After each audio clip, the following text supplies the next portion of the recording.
A government of the people, by the people, and for the people guards the safety of the people. It helps the people harmed by a disaster, and it helps protect people against the next disaster. Our national government and our state government take the lead role on these battlefronts. Because epic floods and destructive winds and coastal surges, wildfires and earthquakes do not obey lines on a map, they affect regions and metropolitan areas. We have been working hard every day since Hurricane Harvey to meet the needs of Houstonians who became victims of the flood. We rescued, sheltered, and then provided longer-term housing for thousands of people, picked up storm debris faster than predicted, opened our first neighborhood recovery centers as one-stop locations for all kinds of assistance. We started the process of recommending changes in building regulations to make our city safer. We created a shopping list of long-term projects, such as the 3rd U.S. Army Corps of Engineers Reservoir on the west side. But without the proper amount of funding from the state and federal government, we cannot accomplish our short-term goals or long-term goals, such as repairing and replacing the houses flooded by Harvey for people who cannot pay for their own and they do not have flood insurance. We certainly cannot accomplish long-term goals on our own either. Providing massive flood mitigation to protect Houstonians from the next powerful storm and the ones after that. And I want to remind everyone that we faced a lot of flooding during the Memorial Day in 2015, and the Tax Day flood, April 17, 2016, and of course, Harvey. Washington provided the kind of long-term mitigation assistance funding after Katrina for New Orleans and after Sandy for New York and New Jersey. And are they any less deserving? And the answer is, of course not. So when the White House unveiled this funding proposal for hurricane relief, I called it a formula for failure. Without money to protect Houston from another flood catastrophe, just replacing what we lost would be a losing game, because then we will have to start all over again after the next flood. And the administration's proposal didn't even include enough to rebuild, especially for the neediest of our neighbors. So we went to Washington, council members, and I want to thank the council members, the director, Marvin Odom, leading the recovery effort, met with lawmakers, worked the phones, and sent emails to our representatives in Congress.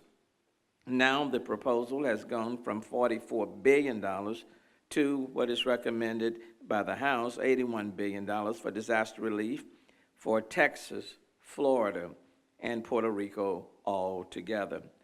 It's a big improvement from where they started, $44 billion for Texas, Florida, California, and Puerto Rico all together, but not enough for us considering that Governor Abbott told Washington that $61 billion is needed just for the part of Texas damaged by Hurricane Harvey.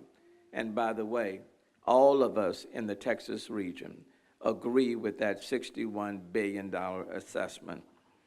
Besides that, just proposing an amount doesn't buy one roofing shingle or drywall section. Today, the House was considering approval of the package, but the Senate was not. We still need Washington to act on the pressing needs of Houstonians as we work towards full recovery and resiliency. Let me be very clear. This is urgent. And one of the reasons why we decided to hold this press conference today is because it is urgent. And literally, there are thousands of people living in homes that need to be remediated. And there are thousands of people who are still living in hotels.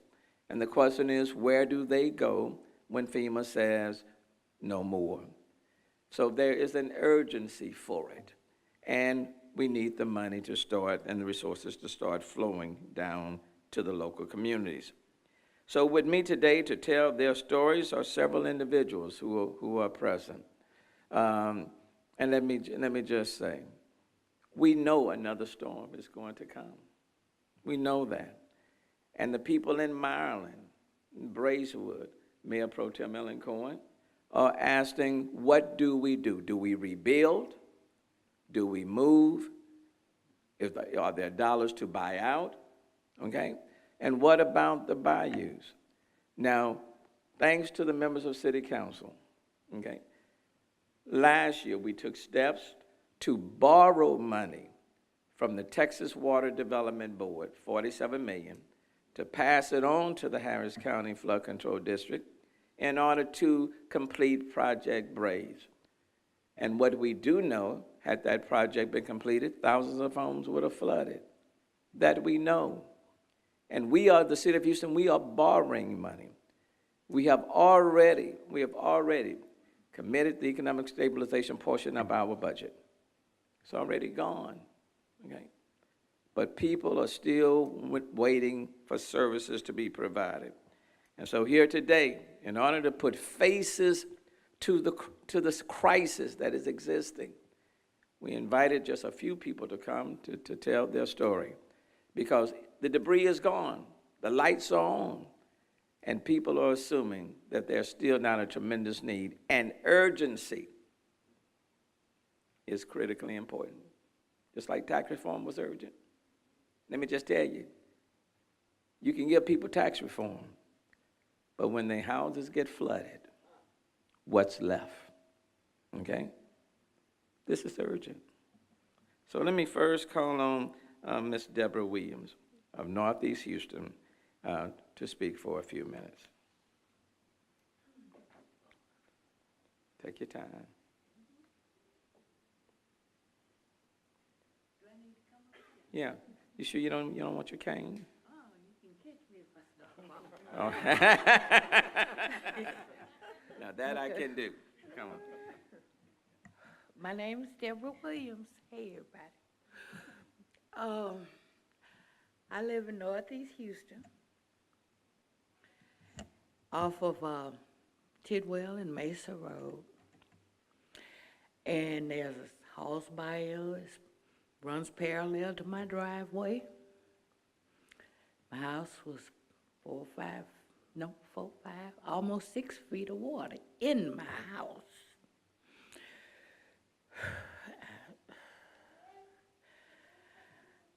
There hasn't been anything done. I did receive some money from FEMA, and that money I took and I had some repairs that needed to be done, like my foundation fixed and my plumbing unstopped and electrical work, because my house was built in 1956. And then I was waiting for my house to be rebuilt. Well, that's been since August the 25th is when the storm came. Now I'm currently living in a hotel, and I don't know how long I'll be able to stay there because they don't do it for free. And since almost 4 months have passed, I'm homeless still. So these are the kinds of things that we're fooling with. Thank you, Ms. Williams. You're welcome. You're welcome.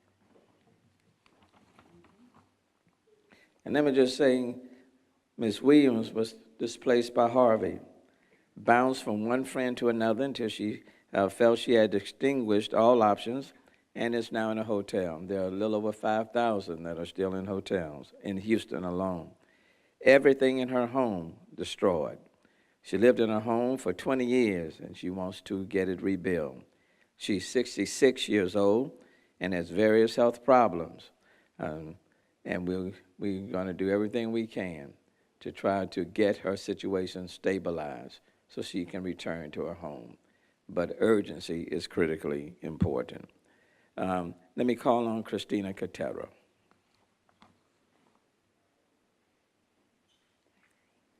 Hello, my name is Cristina Quintero.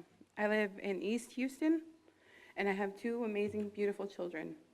When the storm hit, I had to leave my home because Having young toddlers, you know that you have to put them somewhere safe. I evacuated to Beaumont, not knowing that the storm would hit us there as well. We were stranded in Beaumont for 5 days waiting to come back home. No water, little food supply, but somehow we made it home. After these historic rainfalls, nobody could imagine what could happen, and our lives were changed forever. I came home to a house empty. My parents gutted my home. And all my stuff, all my children's stuff, was on the floor, was out there ready to pick up. Baby items, memories, things I hold very dear. After that, we did the best that we could. We gutted out everything. My roof caved in. I applied for FEMA, and I was denied because of clerical errors, things that should be taken care of. I had transitional housing, and once my FEMA claim was denied, I lost that as well. So there was no way to find anywhere else to stay. There was no housing, nowhere to stay. I had to move back to my parents' home. They were affected as well. They're my neighbors. And what we did, we picked up a few pieces of sheetrock, put them in a room just so that my children could live there. And as many know, it's not easy living back in your parents' home. It's not, especially when you feel that you have nowhere else to go. I have a 2-year-old son that's autistic, and every day he has nightmares because he walks back to his house, he opens the door, and he sees a gutted home where we took out everything to make sure that there's no mold so they could have a safe and healthy home. There is a need for healthy homes. There is a need for people. My way of coping with this was helping my community because I love and I cherish everybody in my community and all of Houston because I was raised here and I'm proud to be Houstonian. I have seen so many families torn apart living in different places because they have nowhere else to go. Lots of people in hotels, people living, camping outside of apartments because they don't have anywhere else to go. There is a need for assistance. Thousands of people that have been denied, people that are still waiting. And it's urgent because we need our national government to support us, to help us, to make sure that our children, our future, has somewhere to be and grow up safely. Thank you.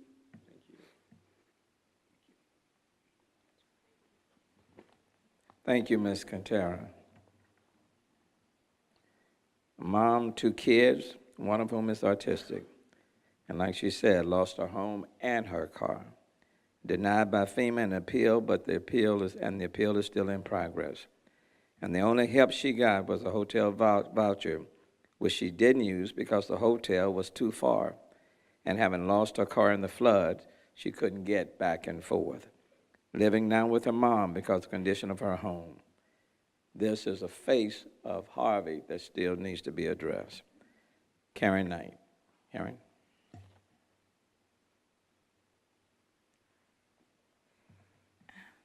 Hello, my name is Karen Knight.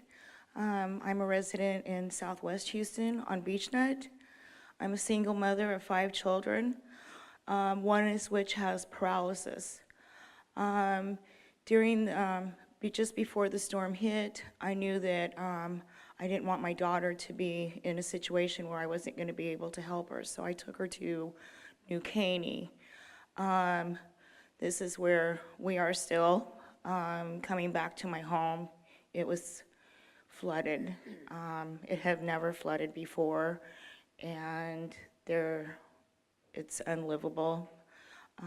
It's full of mold. I've tried to get some help with contractors and whatnot and go out the cheap way so I could get back home, only to find out that there's people out there to also take advantage of you if they think you have any money.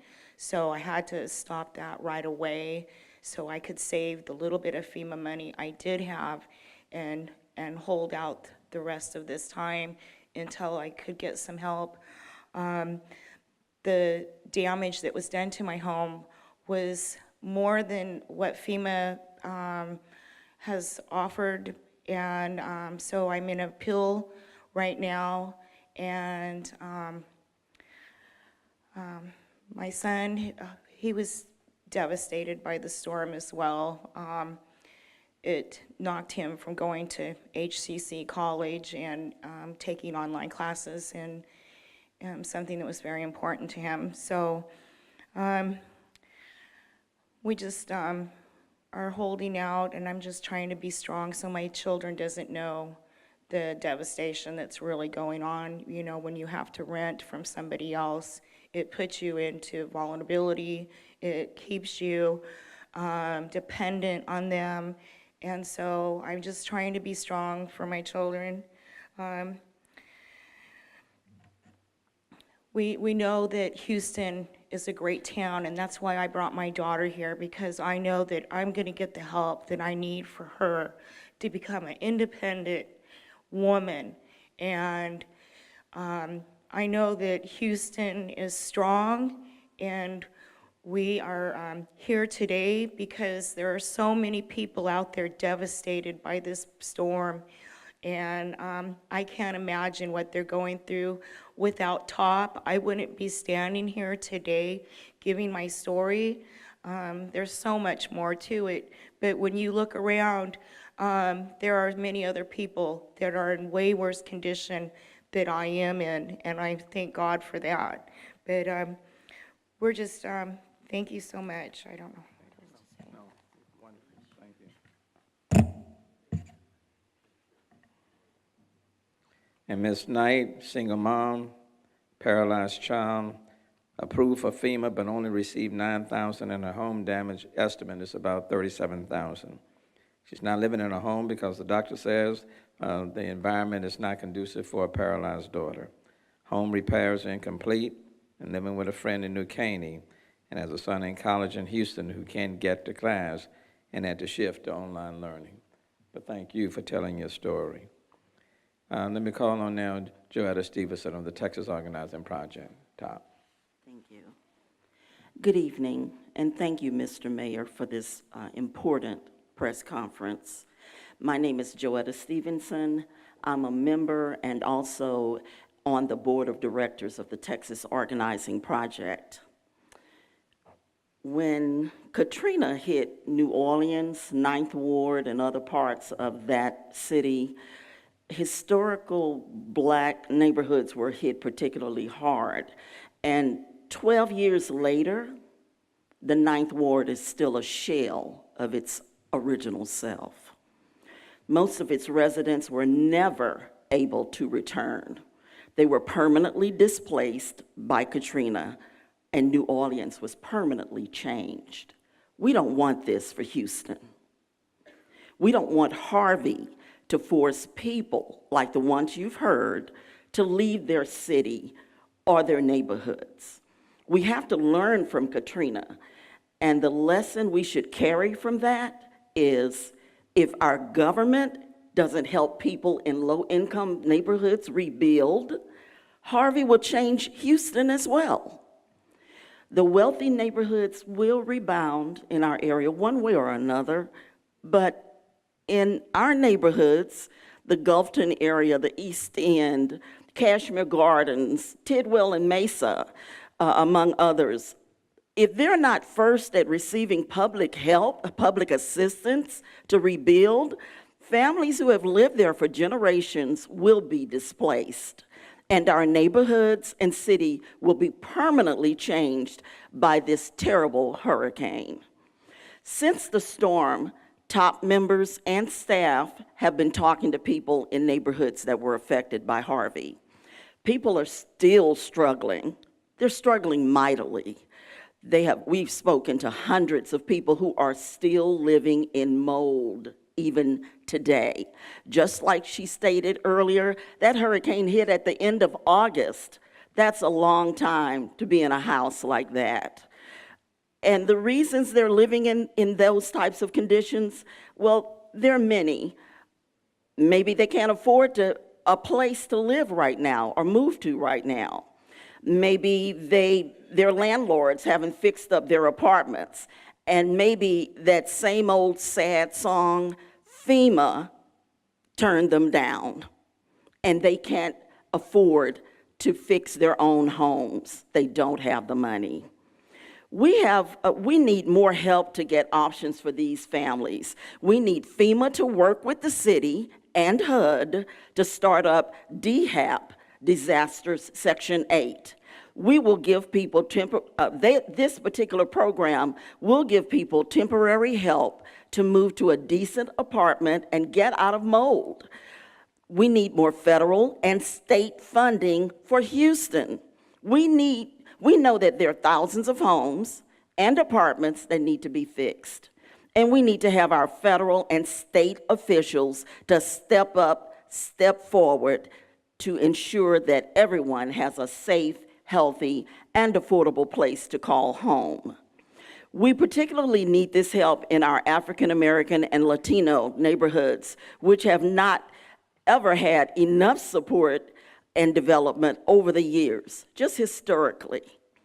What we're doing today is a good first step. Thank you, Mayor, for standing with residents to put out this call for the money we need right here in Houston. We can't let the suffering of Houstonians be forgotten. We have to fight together every day to bring the needed resources to help our neighborhoods and our families recover. We can't forget the Katrina lesson. No. We can't let Harvey forever change our neighborhoods, our city. Houston is our home. Let's fight together to achieve an equitable recovery. Thank you. Thank you, Ms. Stevenson. And let me just say, we have to build a city that's stronger and much more resilient.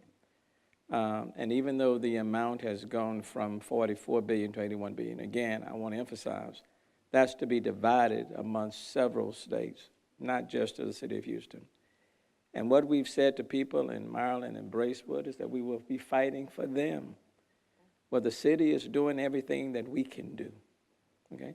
But unless we have the additional resources, we still will fall short. And we're going to fight for people, whether they're in Maryland, whether they're in Cashmere Gardens, whether they're in Kingwood, whether they're in West Houston, on the south side. We're going to fight for them, and that's what we're doing now. We have to build a city that's stronger and more resilient. And I have asked Marvin Odom to lead that recovery effort. Marvin, why don't you come forward? Thanks, Mayor. I think there's not a lot I can add because I don't think you can say it much better than Christina did. There's a need out there, so I just want to say thank you to Deborah and Christina and Karen for sharing their messages with us today. We are pushing very hard on the funding topic, and I'll ask you to think about two sides of a coin when it comes to funding.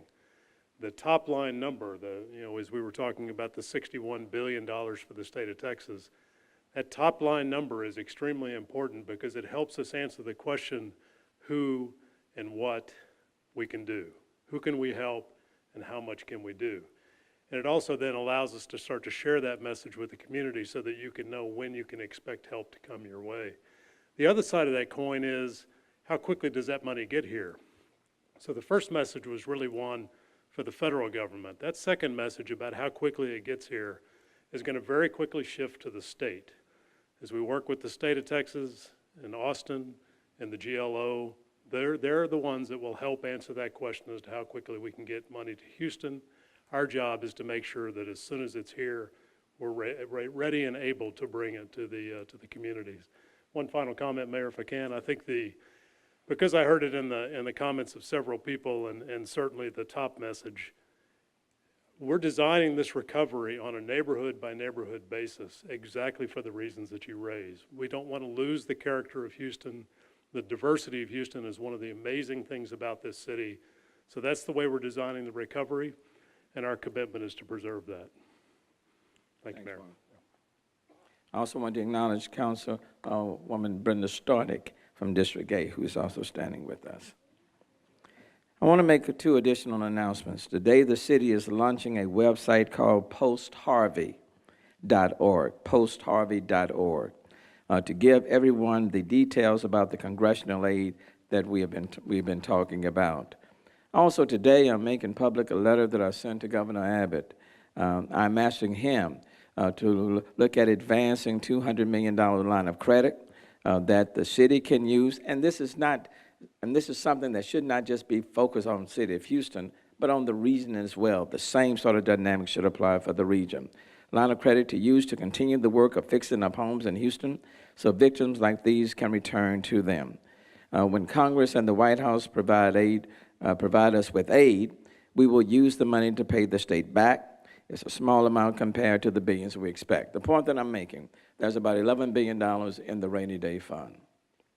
We cannot wait until 2019. I'm sorry. We cannot. There are things that need to be done right now. And well, so what I'm indicating, it cannot be put forth in the form of a grant, fine. Then just advance, loan the region money. And when we receive the money from the feds, we'll give the money back, and you can put it back in your rainy day fund. But waiting until 2019 will not meet the urgent needs that exist. But it is a way of speeding things up for Houston, the leading economic engine of Texas. We had some record-setting rainy days in Houston, and I trust that the governor will use part of the $11 billion in the state's rainy day fund to help our region. I had a conversation last night with Congresswoman Sheila Jackson Lee and others. I know they're working in D.C. We appreciate all their efforts. But one of the reasons why we wanted to focus on this issue is because neither one of us want Houston and Texas to be penalized by what we have already done. And so we have to speak up. Because if you drive down the streets of the city of Houston, you're not going to see a lot of debris, okay? If you're watching what the Astros did and 1 million people at the parade, okay? You see Houstonians who are proud of who we are. We're not complaining. We're not whining, okay? But that doesn't mean that there are not needs that exist within our city, because they are. And urgency is the name of the game. And building a city that's more resilient and stronger, that's critically important. And people are going to look to us, those who are closest to them. And the question they're going to be asking us, what are you all doing? Well, we're looking at our building codes. We're doing that. We're taking the necessary steps to put ourselves to make ourselves more resilient. We're doing that. Okay. Got the local relief fund. Even today, while we're speaking, their focus is on housing today. So they're doing that. But bear in mind the request by the governor that we all support, $61 billion, not to be divided between California, Florida, and Puerto Rico and the islands. $61 billion for the state of Texas. We need more reservoirs in the city. We need to expand the bayous. We need more detention basins. And if you put those strategies in place and there are houses that will still flood, we need additional monies for buyouts. We need money to elevate people's homes. People cannot do that for themselves. Poor people who were already poor before the storm, they've been pressed down. Middle income people have exhausted their savings, okay? This storm did not discriminate. And everyone is asking, where's the help? And the hope is that people in D.C. will respond, and the hope is that people in Austin will do what they can, and then locally we'll do our part as well.